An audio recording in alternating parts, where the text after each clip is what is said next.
UP के cabinet मंत्री doctor Sanjay Nishad bullet motorcycle पर बैठकर रैली के साथ प्रेक्षागृह पहुंचे, जिसके संबंध में मंत्री संजय निषाद ने बताया कि एक बार प्रदर्शन किया तो अंग्रेज व मुगल भागे थे। देश आजाद हुआ था, जिन लोगों ने इनको धोखा दिया। फिर सरकार ने कहा कि जो देश को आजाद कराने वाली जातियां हैं उनको 74 प्रकार की व्यवस्था दे, उनको जमीन दे। पूरे देश में मत्स्य संपदा योजना के तहत 60% की सब्सिडी दी जाती है। उत्तर प्रदेश में कुछ धोखेबाजों ने इनको पिछड़े में डाल दिया, जो कि गैर संवैधानिक था। तब रेल रोक कर प्रदर्शन किया, जिसके बाद राज्यपाल ने पिछड़ी से निकालकर एससी में शामिल करने का आदेश दिया। इनका नाम ओबीसी से खारिज हो, इनको गिनती करने का आदेश जारी हो।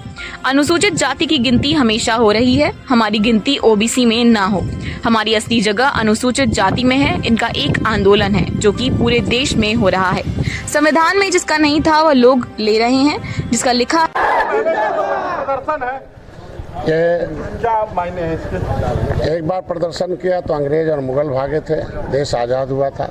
फिर जिन लोगों ने उनको धोखा दिया, अंथा सेमेनगर कमेटी 1949-50 बना कि जो देश को आज़ाद कराने वाली जातियां उजड़ी हैं, भूमिहीन हैं, उन्हें 74 प्रकार की व्यवस्था दी, अनुसूचित जनजाति की सुविधा मिलती थी।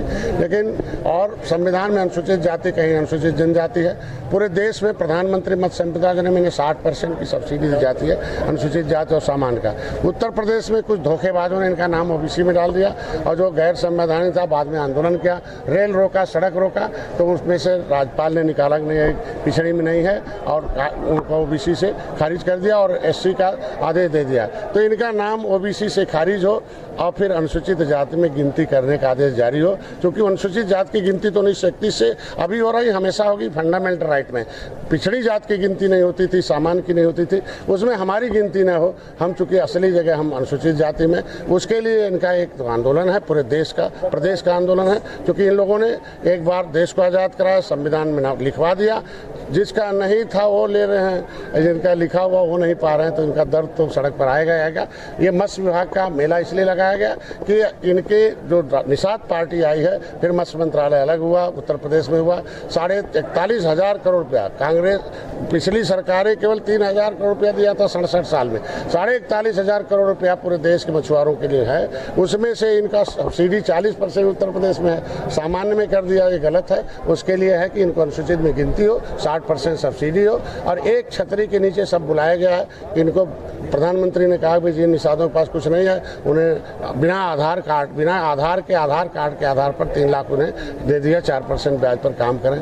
प्रधानमंत्री मत्स्य संपदा योजना में उन्होंने बहुत ढेर सारी परियोजना, मुख्यमंत्री संपदा योजना में दिया, पट्टे धारकों को 3,20,000 है, इनके बीमा के लिए है, इनके बच्चों को पढ़ने के लिए इंटर में 20,000, बीए में 30,000 है, उससे ऊपर पढ़ेंगे तो जो है 50,000 से ऊपर है। इनके इलाज के लिए नहीं है तो जाकर आयुष्मान भारत कार्ड जहाँ नहीं है, कार्ड जिसके पास वो जाए, जहाँ इलाज होता है वहाँ उनके लिए शासनादेश से 5 लाख का इलाज है। इनकी बेटी की शादी के लिए ये सशक्तिकरण तो